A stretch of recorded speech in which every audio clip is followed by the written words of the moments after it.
Welcome back to another episode of the Be Who You Came to Be podcast. I am so excited for today's show because I have one of my very, very favorite people in the world on with me today. Her name is Erin Stafford. We met through a mastermind masterclass group called Impact 11 that we're part of. I admired her and loved her work from the minute I met her. And now we're, like basically besties, right, Erin? Welcome to the show. Absolutely. Yes, I'm so excited. Thanks for having me. Always happy to chat. Yeah, well, you have just had such an impressive run in the speaking world. And I think so much of it is just your passion to help people really normalize burnout in their lives, understand what it looks like, how it shows up. Because I think it's a really sneaky thing. And obviously, but burnout's been a huge buzzword. I think since the pandemic specifically. But I think one thing that you've realized and that we've seen as a society is that burnout is not going anywhere. I mean, from the beginning of time, there will be hyper high achievers who feel like hustling is where it's at. So, talk to us a little bit about how you got into it, how it's your specialty. Just tell us all about you. Yeah, so I am one of those people that was like born an overachiever. And I think it stems from a couple things. One, my brother was like always the hot guy, and I definitely was not the hot girl. And so I think like growing up, I was just like, oh, okay, well, he's getting all the attention for his looks. I'll just out achieve him in every aspect of my life, I will do that. But I also really started getting addicted to like achievement addiction. I had this whole mantra of like, if I work hard, I win. And if I don't win, I didn't work hard enough. And so I just kept constantly being on this treadmill of like, how do I work harder and harder and harder and harder so I can keep winning? And I mean, it feels good to win. It feels good to get the award. It feels good to get the promotion and get into the good school and get the good job. Like, those things feel good. We're rewarded in society for working hard, but it catches up with you. And so for me, it caught up to me when I was the head of marketing for the largest healthcare staffing company in North America, a big $11 billion company. We were hyper growth. We grew 27x in the time I was there. And I had a massive team. I had like 75 people on my team. And as you can imagine, doing travel nurse staffing during the pandemic was like a special kind of hell. Can't Because even imagine. it was absolute insanity. So, I mean, I was burning out, my team was burning out, our 50,000 clinicians were burning out, like everyone was running on empty. And I just always thought burnout was like this BS excuse people used who couldn't get their lives together. I really didn't think it was something that would ever happen to me because I work hard and I win. And like, there was just this moment where I was sitting there and I was like, I am so miserable. I have a good job, I'm making good money, but like, I feel dead inside. I can't concentrate. I have brain fog. I'm numbing out. I'm not paying attention. I'm dialing it in. I'm like snapping at people. I don't want to go to any events. I don't want to interact with people. Like there were just so many things. And I was like, what the hell's going on? Like I think I burnt out, like shit, it happened to me, like, Yes. and so it was a bit of a wake up call. Yeah, I consider myself a hyperachiever and a recovering burnout addict because I used to run on the hamster wheel, especially before I had kids. And having kids was like the crash and burn for me of like, holy shit, there is no way I can do all of this. And a lot of the stuff that I loved before was starting to no longer be fun. Yeah. And I think that that was for me, but when I realized that there was no way I could do it all and keep this like highly successful, high travel career that was also super high pressure, it was sales and sales leadership. So that was also about performance and achievement. And it took, I will say, I think for me, what shocked me the most was I had a hard time accepting personally, like, oh, maybe you're burning out and you could just shift and transition. It felt to me like I was some sort of a failure for not being able to stay in that hamster wheel. And then a failure for being like, I think I just want more flexibility with a career and more time at home, which obviously that's so dumb. But our society has wired us to be in this hustle, hustle, hustle, hustle world. Yeah, but I also think that we often seem to think that there's only two options, like work your ass off and be successful and burn out, or like give up on your dreams and your career and have no life and no career and, be not ever burn out. Like those are two pretty far extremes. Like there is a middle ground. There is a way Mhm. to like have a career and be successful and also be happy. I always say create a life that not only looks good on LinkedIn and on your resume, but actually feels good. And it is possible, but it absolutely takes some adjustments and some mindset shifts and some boundaries and some behavior changes. I mean, it doesn't happen overnight, especially if you are someone like me who's like just completely hardwired to achieve, accomplish. Yeah. In the first episode of the podcast, I had Heather White on, and she specifically helped me so much. She was my life coach of like, hey, you don't have to hustle all the time. But I love how she talked about, she's like, you have this hustler inside of you that probably started showing up, like you said, around age 10. Maybe that it was like, oh, if I achieve, if I get good grades, if I get the lead in the play, if I get, a certain thing on my ACT, if I get to college, and I'm like all the things, right? That then we get rewarded. And she's like, the other thing you don't want to do though is be like, death to you, hustler. Like I'm never, because it's Yeah. like part of what's wired in us. And have you ever taken the positive intelligence assessment? I don't think so. I feel like I've taken every assessment, but I don't think I've taken that one. I'm like, oh, is it going to help me? Great, I'll take Oh it. my God, that's so me. I'm overassessed. But what's cool about this one is it shows like your self sabotaging how you sabotage. And I guarantee you, you're a hyperachiever. I'm a hyperachiever. But what I like about it is, I don't need an assessment to tell me that. you're a hyperachiever. Well, I'm a pleaser and a hyperachiever, which is I'm going to try really hard too and making sure everyone's happy. Um, but what's interesting about it is it's one of those things that like can serve you until it doesn't anymore. So, I mean, for me, how hyperachiever hustler shows up is like I work, work, work, work, work, but then when things aren't working out in my favor, then I feel like a failure. Because it's not even about the productivity, it's about the outcomes. Yeah, we want to keep accomplishing. We want to keep doing more. We compare ourselves to other people that we think are on our level and they're getting this. So why am I not getting this? Well, I must not be working hard enough. I mean, and this has played out in every part of my life. My ex-husband and I for years tried to get pregnant, and I just was somebody that grew up thinking, "Oh yeah, when I want to have kids, I'll have sex and have a kid." Right. Like newsflash, it's not that easy for some people. And so I was one of those people, like once we decided and it wasn't like happening, I was like, great, I'll just work harder. I will do acupuncture and chiropractor. I will take every supplement under the sun. I'll do the nutritional IVs. I'll do this. I'll do that. Like I read every book. I did everything. I slept with socks on because Chinese medicine tells you need to keep your feet warm. I mean, like Right. all the things. And we couldn't buy a baby. I mean, like we couldn't literally, everything we did not work. And that was a real wake up call to me where it's like, okay, there are some things in life where it doesn't matter how hard you work, you're still not going to get the thing that you want. We don't all get everything that we want.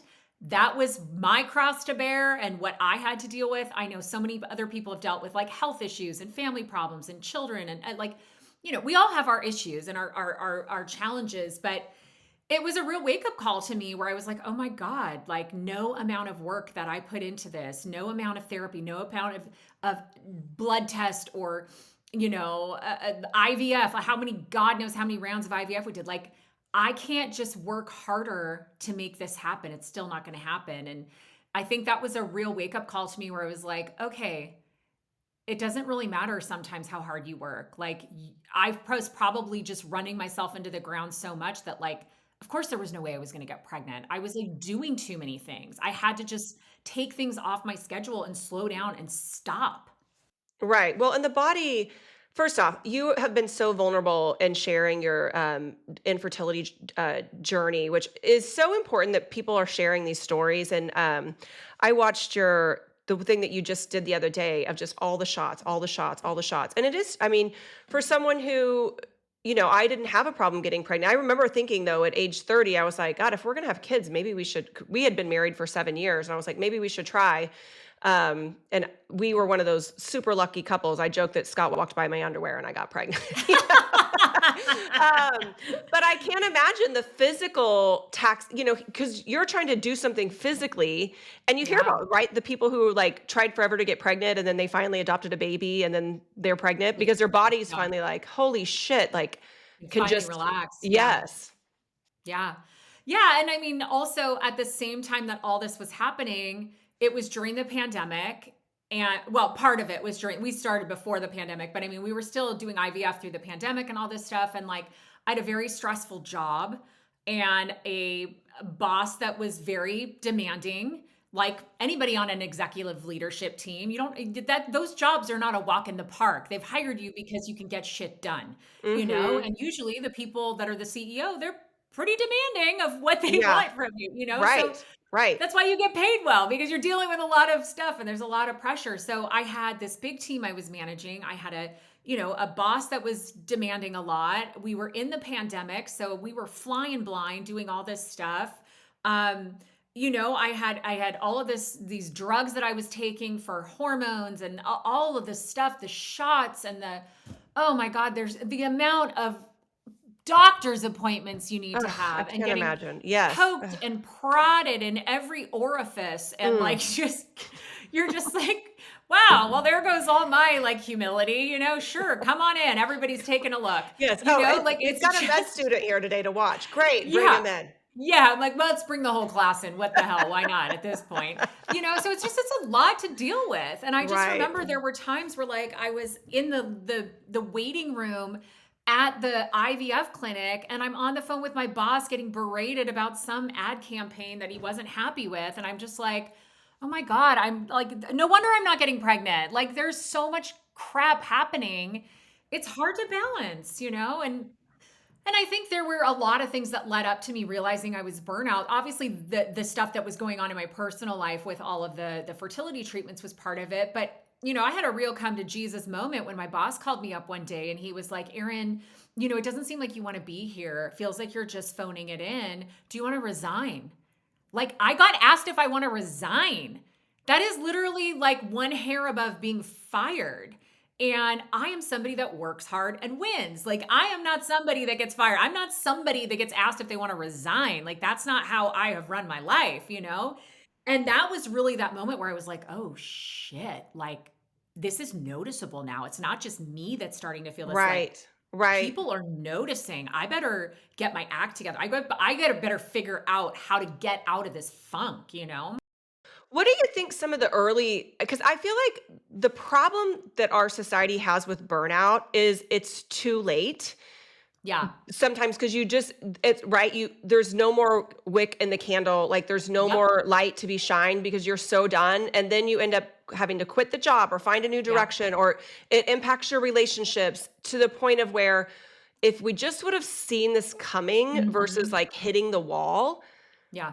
what are some of the like, for someone Yeah. who's, like, on the road to burnout, what Yeah. Yeah, so I talk about 13 universal signs of burnout, and I talk about these on my website in my keynotes, but some of them are exhaustion, where you're just tired no matter how much sleep you get, you're just always tired. A sense of dread, where you're just always dreading that party, that event, that, project. Irritability, just like snapping at people, being annoyed. Physical pain's a huge one. I know I carry a oh, lot of really? tension and Physical pain. pain. Oh yeah, there's that book, The Body Keeps Score. Like it's true. One of my girlfriends who lives up near Sacramento, she gets kidney stones like every 3 or 4 years, and that's her body being like, "Lady, slow your roll." Like Yeah, this well, is people work. get, like, shingles, right? That's a big one that people can get from stress. Or even, God forbid, like cancer diagnoses, Yeah. heart attacks. Like we hear about it all the time. Making poor choices. And these don't have to be like life altering poor choices, okay? They could be like just drinking too much. Hi. Eating too much. Buying too much shit online, like Yes, just not yes. making good choices. Lacking motivation, isolating yourself, like just not feeling like going to any of those events or going to that party or seeing your friends or talking to people. Less joy, like things that used to make you happy, they're just not really making you happy anymore. Brain fog, that was a huge one for me. When you're sitting at your desk and you just like nothing is happening, you're just like zoning out into the abyss. A real inability to escape. I think this is something we see all the time in high achievers where it doesn't matter if you're on vacation, you cannot turn your brain off. And that may not even be like, okay, part of it is yes, you're still on your phone scrolling or checking emails or voicemails. But even if you're not on your phone, your mind, you can't shut your mind up. You can't turn it off. Lack of creativity, lower self esteem, and then also just hopelessness, like this feeling of, why should I bother? It doesn't matter. It doesn't matter. Nothing matters anyways. Like I don't care, you know? So those are the 13 signs that like my research has led me to and other research that I've done. But like those are a lot of things. Like you take a look at that list and you're like, "Oh god, yeah, I mean, I'm struggling in a lot of these areas. Like maybe I better start making a few changes." Right, right. I've always felt like for me, it's like when the work is no longer fulfilling, but you keep pushing through. And it is hard. Like, I think people get so, well, especially if the job pays well. I mean, I think we hear people like, I could never leave this job. How could I ever find something else? And then they just keep down the rabbit hole of overwork, push through, and eventually, you're right, it does catch up with them, whether it's physically or mentally, or it costs them a marriage or, a relationship or a health problem. Yeah, I mean it's hard, and I think especially for high achievers and especially once you've reached a certain point in your career where you are making good money and you do have a mortgage and kids to take care of, like it's hard to just leave a job that's stressing you out and burning you out. I mean, when I left my last role, people thought I was crazy. Like people would kill for the job I had and I was like, I did this for 6 years. I cannot do it anymore. I'm done. And now I'm speaking and writing full time and I'm happier and I'm making more money, So it can happen, but I get it. I was in a great place to be able to do that. I didn't have a mortgage. I didn't have kids. The one benefit of not having children and all the shit I went through, like, Oh, I didn't have to pay for them. Like I had a little bit more flexibility and I get that not everybody has that. And it can be really hard to leave a role. And so for those people listening, I say, okay, when not everybody's at the liberty to just be able to like, I'm going to get a new job. I'm going to change. Where else can you make some changes? We all have agency over our lives, thank God, in this country. Like where else can you make some changes? If your work is still really stressful, how can you alleviate stress in your personal life? Is there ways that you can streamline things in your house? Is there more help you can get at home? Can you hire somebody to do the yard work or clean your house or get your kids to take on more responsibility and chores? Like, is there a carpool that you can get your kids into that you're not taking them everywhere all the mhm. time? Like, are there ways that we can start making a few changes in our personal life if we really truly can't change our work environment at the moment? Like there's always choices we can make. And what I try to impart on like the people that I give my keynotes to is that all of these little things, they really add up. Like on their own, they may not seem like much. On their own, like getting your kids to carpool to soccer practice with somebody else might not seem like a big deal, but all of those things add up to actually just alleviating a little stress in our lives, giving ourselves a moment to breathe, giving ourselves a few minutes back in our days or our weeks, and all of that stuff adds up to ultimately helping us feel a little bit more in control of our lives so that our schedule is not just like dominating everything. 100%. I know when our kids were little, and we still do it to this time. We were like, we just write checks. That's what we're doing right now. We're just writing checks because there was a time where like I remember Scott. I was like, I don't like. Let's hire someone to mow the yard. Like you spending 3 hours every Sunday outside, 4 hours. Like that's not. We're both working. We need this time with the kids. And I do think you're right. Whether it's the carpool or what we say yes to and what we say no to, I think for me, that was a huge thing. Like as a working mom, um, you get asked to do stuff all the time. And I finally was like, I'm not going to say yes to volunteering at the school or any of that unless my kids are present. So, meaning like I would volunteer to go on the a field trip, or I was going to go in and help with the class parties, but I wasn't going to go work in the library for 4 hours because every time I did it, I felt resentful. I got like literally, I got anxiety over it because I thought I should be working because I'm not front facing with my kids. And so Yeah. I do think there's these small decisions that we can make that make a huge difference in burnout. Because I'm guessing that, you go speak to a lot of companies. I mean, companies are hiring you to come in because they don't want their people to burn out. So, what do those conversations look like from because you can't be like, "Well, work less," quit your Yeah. job. Like, obviously, they're like, "She's not gonna tell people to quit, are they?" But I'm sure that is a No. concern, but so how do you approach that when you're going in and talking to an organization? Because I think it's really important for everyone to hear that. Yeah, well, I always tell people, like, listen, I'm not going to just tell all your employees to just stop working, you know? But I do have one of my content pillars is do less. Yes. First of all, we have to recognize where we are, recognize the warning signs. We can't fix a problem that we don't even admit that we're having, because as achievers, we're just like, oh, push through, numb out, numb out, numb out, work harder. But if we don't even recognize that we have a problem, we can't fix anything. So the first step is like, look at those warning signs, assess the situation, what's going on. This next step is just do less. Like we are so used to living in this constant state of exhaustion. We don't even know what an alternative feels like. And as we were saying earlier, like if we don't slow down, our body's going to do it for us. So, how do we start being a bit more proactive in our rest? And I know as high achievers, as leaders, as people with good jobs and like a lot of responsibility, like the last thing we think of doing when we're busy is resting. No, we're like, I got to come in early. I got to stay late. I got to work this weekend. I got to get this thing done. But there's a study I talk about out of Gartner all the time that says when we are proactive about our rest, we actually have a 26% increase in our performance. Oh, And yeah, I believe it.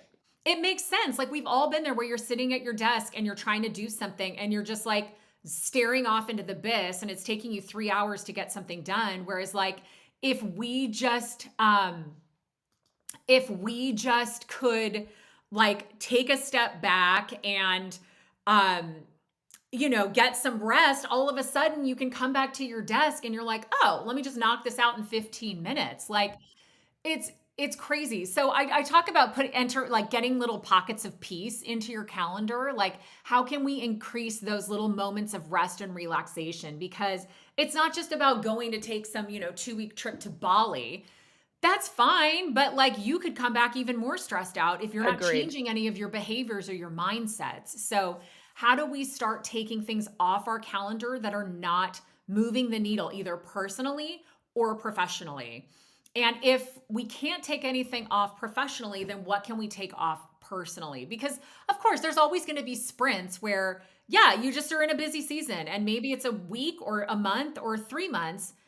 Then, how do we add in those little moments? Can you take those 15 minutes between calls? Can you factor in more padding between your calls or your meetings so that you can have 10 minutes to go get some fresh air, to get a coffee, to go to the bathroom? Right. How many times have To you like just, forget, yes. You're like, "I have to pee you're so just like, bad." yeah, so like, how do we factor in some of those things and Right. start changing those? Are you a nap person? Girl, I wish I was a nap person. For the freaking life of me, I cannot take a nap. I mean, every once in a blue moon, I can take a nap. Do you But rest during the day, like, for 20 minutes even, just, like, lay down? so Or here's d the thing, I am not much of a rester during the day. I am somebody who my friends all make fun of me. They call me Cinderella because, like, once the street lights go on, I need to be in bed. Like, I go to bed at 8:30 or 9 every night and like I sleep. I don't like I'm not in bed reading or on my phone for 3 hours. No, no, no, no. I'm like lights out 8:39 and I sleep hard till like 6 a.m. So I am somebody who really values my sleep. I really put a high priority on it. And I get plenty of rest at night. And I usually don't need to rest during the day. But that's not to say I'm sitting at my desk the whole time. I'm just not like lying down in bed or on the couch during the day. Right. So I've always loved sleep. I'm a sleeper. My whole family, we're all sleepers. Like, everyone in this house is definitely into sleep. But I did adopt, like, the 20-minute power nap of I don't have to sleep, and it's usually better if there are days where I am so physically exhausted that I'm like, I have to go lay down. We both travel all the time for work, and those days when I come back from after doing a keynote, I am Oh, yeah. physically wiped, We emotionally wiped. Like I am just Well, we also just give so much on stage that people are like, "Oh, you get paid all this money to just talk for an hour." I'm like, "Well, it's not really just an hour. There's a lot yeah, more to it." But yeah, it's yeah. And so I love the 20 minutes of just, and honestly, I think it's because it's giving my body a chance to physically rest. And because I'm sitting there in the dark, with my eyes closed, my mind also seems to go in the right directions, whether it's creativity and I lay there with like, I'm not going to try to think about something specifically. And Scott used to never be a napper. And now he even he loves his 20-minute power naps when he can. One of the things that you said that I think is so important for people to understand is that we can cut back on what we do, but there are going to be seasons of work of our lives or we like if where you're a we new are just mom with a yes, newborn, yeah, you're yes, in it. You're in it. yeah, You're you're in just it. in a hard season. Yeah, and even talking about emotional intelligence and being who we came to be, it's like, hey, this is a job still when I'm talking with employees. And like, there are going to be times where you're going to be stressed out and you are going to feel, like you're not giving your best at home and at work. And that's okay.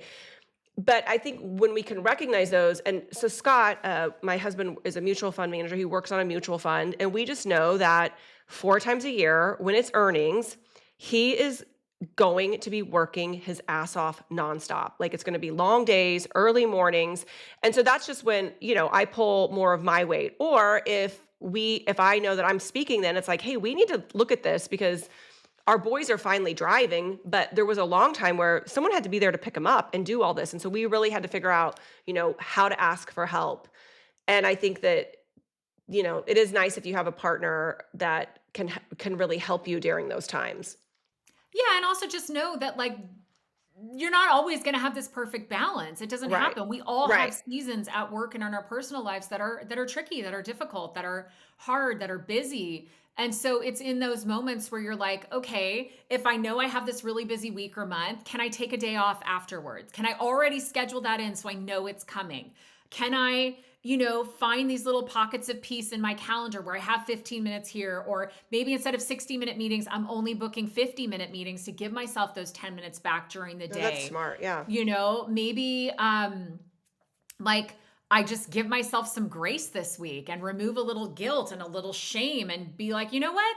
The house is just going to be messier Yeah. this week. And you know Yeah. what? We're going to get takeout 4 nights this week and like life's going to go on. Your kids are not going to die because they had takeout 4 nights in a row. Right. Right. Like just give yourself some of that grace. And I think we put so much pressure on ourselves, particularly as women, that we have to do it all and be perfect. And every kid needs to Hmm. have this perfectly homemade organic meal. And like, dude, give yourself some grace. Like, Right. the world's not going to end because you had pizza 2 nights this week, Like, you don't always eat like that. Give ourselves some grace to get through these busy periods. And then hopefully, eventually, in the long run, it just starts to become second nature of factoring in these little moments of rest and relaxation and, you know, giving Yeah. ourselves grace. I find myself really working in flow. Like there's times where I am so in flow and I am like wanting to work and like the creative ideas are coming and I mean I could literally work from 6:30 in the morning till 6:30 at night and it's just flowing. And when I get into this like flow mode, I totally lean in and go with it because there's other times I'm not kidding you where I am not in flow and I'm an entrepreneur, so I run my own business and I do have to what you just said, give myself the grace to be like, it's just going to be a chill week or going to be a chill few days where I'm not feeling productive and I found that that's the time where if I push too hard is when all the negative feelings start coming and the shame Hmm. or like I'm not good enough or I'm not doing enough and Yeah. I'm not going to be winning because I'm just not in that right mindset. But I do think that a lot of people go through these like periods of flow. I Yeah. call it flow. I don't know if I think that's what they call it. Do you know what I'm talking about? Do you have Oh, that? Do you get that? 100%. And I think for me, I also have this like inherent guilt that if it's Monday through Friday, 9 to 5, and I'm not at my desk doing like working, that I'm a loser and I'm slacking off. My parents Right. are your quintessential baby boomers who were very hardworking, great work ethic, and they instilled a really good work ethic in me. But I don't know if it was because I spent, 25 years in corporate America or what, but like, and now I'm self-employed and I'm doing just fine. Like I'm doing great. But like Right. if it's Monday morning and it's 10:30 and I'm not at my desk yet, I feel like such a loser and I'm like, "Oh my Oh, god, get your life together. Like you need to be working. It's 10:30." And like it doesn't matter if I was, did 18 speaking engagements the week before, worked my ass off. Like, no, I still have this mindset of like, oh, I have to be at my desk 9 to 5, Monday through Friday. Like, or I can't stop my day before 5. Like, oh my gosh, you loser, like keep working. Like, so that's why I talk so much about the mindset shifts in preventing and overcoming burnout because nobody's here cracking a whip telling me I'm doing a terrible job. It's me. I'm putting the pressure on myself, even right. though I know I'm doing great. My business is going well. I'm happy. I'm having fun. Like, but there's just this mentality of like, oh my God, it's Wednesday at 2 p.m. I can't go to yoga. I need to be Yeah. working, Yeah. Like, I actually had this morning. I did not sleep well last night. It was one of those nights where I woke up and I just couldn't get back to sleep. And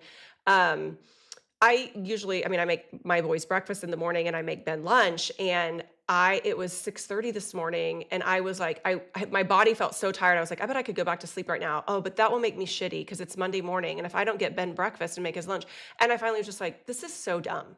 Like, yeah. why are you making this shit up? So I just messaged Ben. I was like, "Hey, I just want you to know I didn't sleep good. I need to get another hour of sleep if I'm going to have a productive day today." And he's just like, "That's cool. Love you." Like, I was like, "Oh my God, why?" But this goes back to what I talk about, which is this mental fitness and navigating our thoughts and understanding just because we think it doesn't mean it's a fact. And I think that's where I was with we had dinner with some friends Saturday night. And this guy is super high achiever, high performing, high income, just kicks ass. He does so well. And my last episode was about, I called it reality testing, which is like understanding what's really happening versus the shit that we make up in our heads. Oh And he yeah. was like, I've never thought about that before. I've never really thought about reality testing in my work and what I do and how much I just am constantly spinning stories and creating stuff that's not even factual. Well, there's two things I want to say to that. One is there's a great study out of Cornell University. I'm sure you've heard it that talks about 75% of the stuff we worry about never happens. And the 15%, sorry, 85% of the stuff we think about and worry about never happens. And the 15% that does is never as bad as we think it is. Right. So, like, Yeah. we're always churning all this garbage in our heads, and most of the stuff is never going to happen. Yeah. And then the other thing I wanted to say on that is something that I talk about, which is like, we got to redefine what success looks like because as high achievers and in our society in general, we're just told to believe that like money and job title are literally everything. And so we never really know what is enough. Like when am I going to be happy? Because it seems like I'm never going to be happy because once I get one thing, I'm on to the next and I'm constantly raising the bar and I want to do it bigger, better, faster, the next time. So, like, what does that really look like? And so, one of the exercises I have people do is really get honest about like the different parts of their life, whether it's family, friends, philanthropy, fitness, career, faith, whatever those important sort of buckets of your life are, Mhm. and really start thinking about like, what do I want? What is enough? Like, what Right. is important to me? And I know when I did that, and it's funny considering what I just said earlier, having a flexible schedule was something that was really important to me because I think for 25 plus years in corporate America, I didn't have a flexible schedule. This Right. was pre-pandemic when everyone's still going to the office every day, And so I know when I started my business, I was like, I really want a flexible schedule. Now I'm still working on the mindset of like getting out of, okay, it's 9 to 5, you have to be at your desk. But, like if we don't ever define what Right. success looks like, if we don't ever define what's enough for us and what we're going towards, we're never going to get there and it's never going to feel like enough. Mhm. I think that's so true. I found that for me specifically, I really had to redefine what does success in my life look like, after, after I had kids, because before that, it was literally about money and achievement. I was in sales, and as if you've ever anyone who's listening that's sales knows that The more money you make, it means the more successful you are. And when you're not selling, you're not making as much money. So I think that for me, that was a major shift of having to be like, success in your life is not measured by money. And then I think the other I thing for mean, don't get me, me wrong, money is important, yes, no, it is. And Like, just so you know, I love making money. Like, sign me up. It's why I'm still doing what I'm doing because I know my dad always says, money's not everything, but it certainly can make your life a hell of a lot easier. mm, So, yes, I'm with you. Sorry, I yes, interrupted. yes. Carry on, No, carry no, on. no. It's true though. But I had to say, like, this is not the only thing that's defining me. And if I'm making, this much less, but still doing what I love because I'm having other things going on, like, it's more of a balance. And then the other thing for me was so, a major thing in my life was when I was, 37 and my dad died unexpectedly when he was 68. It was such a wake up call for me of like, how do I want to spend my time on earth? I mean, what was crazy is I was like, God, I would only have 30 more years if I lived as long as he did, which seemed like a very short amount of time. Um, and I think and that's when it was, like, really prioritizing, like, what does quote unquote "success" look like? And it's not just about driving an income for career. There's so many other things. And I think for me, one of the things that has been the best is like working on myself. So, personal development or making time to go to the gym or doing things that I've always wanted to do. And I think when we do work on ourselves, and I'm not saying not working on like a work goal or an achievement, but like really working on ourselves, like everything else in our lives gets better. And it's like I just in the last month, I've recommitted to saying, like, hey, I'm going to go on a 30-minute walk every day and listen to a book or call someone who I haven't had a chance to talk to, walk my dogs. And every time I do that, it's 30 minutes. I just feel so much better about myself, about life, about just these small things that we can do to work on ourselves that then that trickles into everything else. 100%. I did a lot of work on myself in this last year. You know about this, but I'll share a little bit Oh, more yeah. here. Tell them about are This you gonna talk about the Hoffman? Oh, well, that's one of the things I did. But yeah, I had a rough year. The end of 23 to like most You of did have a rough 2024 year. was a pretty rough year. I lost another baby, I lost a dog in a horrific accident. My Ugh. marriage fell apart. I moved out of my house that I had only lived in for 7 months and just bought. I, had to get a loved one into rehab. I mean, there were so many things that happened in a short period of time that literally just like my whole life exploded. Like my life that I knew it exploded. And I when things like that happen, it really is like you were saying about when your dad passed, like it's a wake-up call. You're just like, okay, well, this wasn't my plan.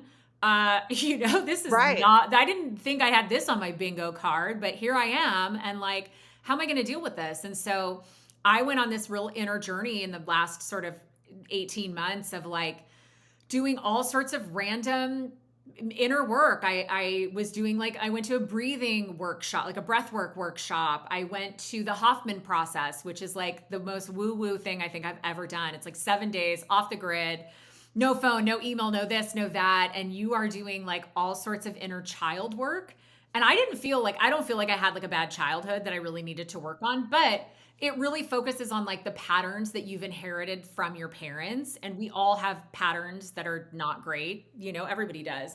And it was just really profound. I loved it. And, I did a hell of a lot of therapy, EMDR therapy. I still do twice a month.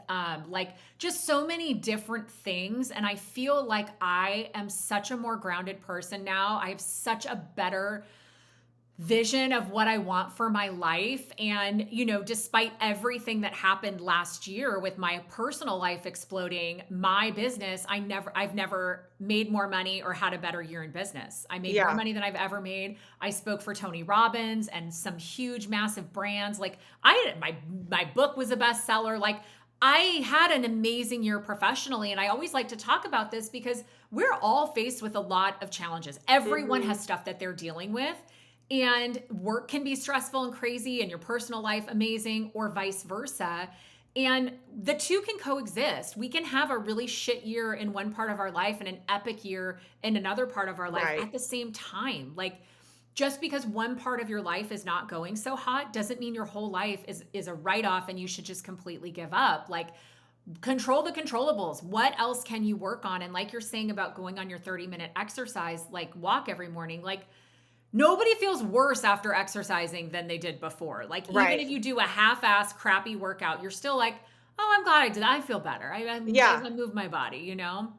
Yeah, I think that, moving your body I always say, like, if the body feels good, the mind has the opportunity to feel good.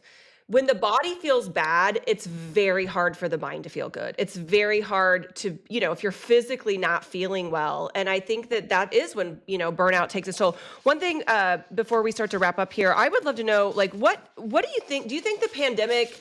Because do you think that the pandemic helped bring awareness to burnout, or do you think it actually caused more people to burn out? I think a bit of both. I think no, before nobody was really talking about mental health very much. So I think on the one hand, it's been great that it has brought it to the forefront. People are talking about it. I think people are much more aware of it now. So in that sense, I think it's great. I think it's been helpful and it's brought it to the forefront. I do think it's made it worse. There's been a 44% increase in burnout since the pandemic itself. Because I think, most people are, well, I know industries are changing, but a lot of people are still working from home. And when you are working from home all day, those lines between work and life just really start to blur. And we tend to work longer hours. We tend to feel guilty if we're not at our desk doing X, Y, or Z.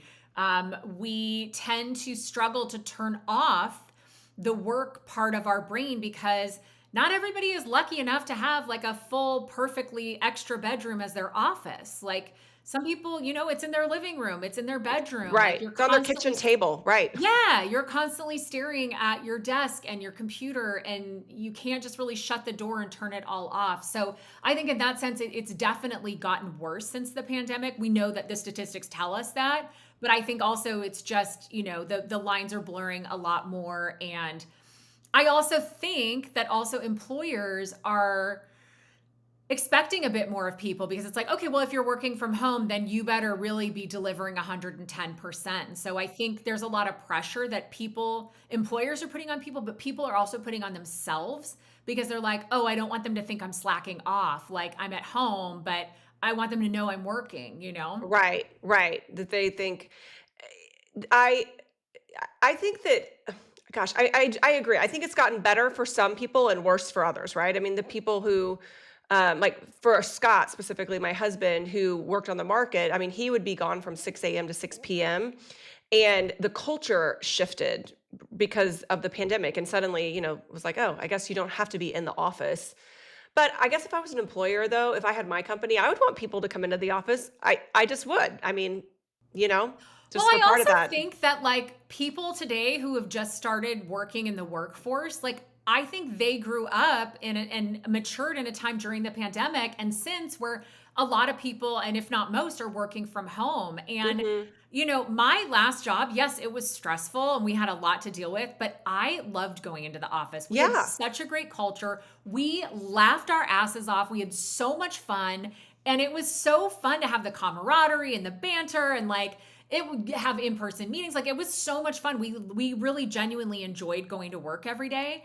And I think that there's a lot of young people today who are like, I'm not going to the office, Right. and I Right. think they don't realize that actually it's not this like horrible, awful place. Yes, absolutely. There are some of those, but like there are also some really fun offices where Oh, it feels I mean, great to oh my go god. into the office. I loved going into the office. We Yeah. had so much fun. I I don't loved miss the going into our commute. Yeah, I know, me either. Drove downtown, but you know what? Even then, again, it was all about how you approach it is how you conquer it. And I just use that drive for, catching up, listening to music, decompressing before I would get home. I would encourage people just that, try going into the office. Like, I think it's a good balance. I love the companies who are like, hey, it's 3 days in the office, 2 days at home, because it kind of gives everyone the best of all worlds. But I understand that from a culture perspective and again, like I was like you, I thought it was an absolute blast. Okay, before we talk about your book, if someone is feeling completely burned out and they're listening to this, like what is the one thing they should immediately do after they turn this podcast off? I mean, it depends on like how acute the situation is. I think if you're feeling completely overwhelmed and exhausted, like step 1, write down on a piece of paper all the shit that is dragging you down. Not on your phone, not on your computer, like physically get a pen and paper, do a brain dump, write it all down. There is something so cathartic about getting all of the crap out of our head and onto a piece of paper. Like that is literally step 1 if you are in some sort of like acute moment where you're just like, I Okay. can't function and see straight. What do I do? You know, like Yeah. Well, and then how much of write it that down. shit could you actually take off your plate, right? Like, cross And then the out. next step is really like I call it a game of calendar strip poker. Like how do we just take something off of our calendar, you know? Right. Like what is one thing that if you're looking at your week today, what's one thing you can take off? Is there a meeting that could be an email? Are you having an email war with somebody and just picking up the phone for 3 seconds would fix it? Like, is this the week your kids carpool with someone else? Can you get takeout that night? Can you cancel those plans that are stressing you out because you're already like stretched too thin? I always say if you keep showing up for everyone else, you'll never show up for yourself. Yeah, And that's great. like, is there one thing you can just take off your calendar this week? Because we usually all can remove something, even if it means that you're letting somebody down because you're not showing up at that event. But if that event is going to cause you more stress and more anxiety and add to your burnout because you're going to be staying up later and you're not going to get in bed, do not go. Take one thing off your calendar this week. And this is a tool that I use constantly and I tell people to keep using because we just get over committed constantly with stuff that doesn't move the needle, personally or professionally. And sometimes the best thing you can do is go to the birthday party because all your friends and your family are there and they fill you up and they make you feel good, you know? So it's gonna look different for everybody, but like do a brain dump, get all the crap out of your head, and then what is one thing that you can take off your calendar this week to just lighten your load a little bit? Yeah, I love that. Okay, now you have a whole book. If they can't come see you speak, The Type A Trap, which I love the title of your book. How long did it Thanks. take you to come up with that? It was a bit of a collaboration. I cannot take all the credit for it. Josh Linkner helped me with that one. So, yeah, it's so true though because I am like the poster child for type A, but it feels like a trap sometimes. Like the type A trap. Like on the one hand, it's great. It helps you be really successful. But on the other hand, being type A feels like a trap because as we've been talking about for the last 40 minutes, it's never enough. We're constantly raising the bar. We never get to the goal because the second we're there, we keep raising it. We keep chasing that accomplishment, that achievement addiction. And so it can feel like this trap. And the reality is, as an overachiever, you're never going to go from going 100 miles an hour to all of a sudden having a 3-hour morning routine where you do your breath work and your cold plunge and your sauna and Right, all the stuff. That's not feasible, you know? So it's right, like, okay, well, if you're at 100 miles an hour, can we just like bring you down to 80 for a little while? Get you comfortable at 80 and let you know you can right. still be really successful going 80 miles an hour. And then maybe we back it down to 75. So it's like these are small mindset shifts that all help us just get a little bit recalibrated so that we're not burning the candle at both ends, so that we're not burning out, so that we can create these lives that not only look good, but feel good, because I still want to kick ass and achieve at the highest levels, as Yeah, I'm sure me you too. do. Yeah, 100%. It feels good and it's fun, but how do we continue to thrive at a level of peak performance, but do it in a way where we're not burning out? So I talk about a number of mindset shifts. There's a ton of tools, stories, my own stories from other organizations and people who have done these things successfully. It's called the Type A Trap, 5 mindset shifts to beat burnout and transform your life. You get it on Amazon, Barnes and Noble, all the things. And yeah, I love it. And your tagline is burn bright, not out. I love it that so is. much. I love that so much. Well, yeah, I mean, I feel like we all want to burn bright, but I want to do it without burning out. So, Yeah. Well, and you know what? Life's just too short to feel that. And I think the mental health crisis in our country is really shining light on what matters most and how we spend our time and really getting in touch with before we completely burn out and it costs us friendships, work, our lives, whatever it might cost us to really get in touch with that. So you're out there doing great work, Erin, and I just love calling you friend and you've been such a great sounding board for me and you're If is the puppy gonna make a little appearance here, or is he still sleeping? I don't even Oh, he's dead asleep right behind Oh, me. he No, is. I'm not gonna wake him up. He's She has is puppy burnout a real thing? I know. I got a Erin got a 5-month-old puppy, little and I am puppy. obsessed with her dog. I'm constantly like, "Send me pictures of Winston because he's so cute." Pretty cute. He's pretty cute. He's also a little terror, but Yeah. he's cute. Yeah. Puppy burnout is real. I always joked that I was like, puppy regret is a real thing. Like, when you first get it, you're like, "Oh my god, Yeah. I just put a lot of I stuff just on my do. plate when I got this Yeah. dog." But yeah. Yeah, but he's been good fun and he's allowed me to meet all my neighbors and I moved, obviously I got divorced, moved out, moved into a new neighborhood, and if I didn't have the dog, I wouldn't have met any of my neighbors or the kids. And like there's so many cute kids on my street that come knock on the door and ask if they can play with him, and Oh, I've really feel like I've cultivated a nice community, and honestly it's because of the dog. it's So, because of Winston. yeah. He's the star. He's so cute. Well, you're Erin Stafford at Instagram and LinkedIn. No, Is it's that just actually Erin M. Erin Stafford. M. I Stafford? wish Okay. it was Aaron Stafford, but Who is somebody this already Erin got it. Stafford? We're gonna go find you I and know. So it's Erin M. Stafford. okay. And I would love it if you followed. Send me your comments, questions. I'm always Give her a here. follow. We'll put in the show notes how to follow you, how to get your book, all of that. But Perfect. yeah, thanks so much for being on the show and keep burning bright and not out.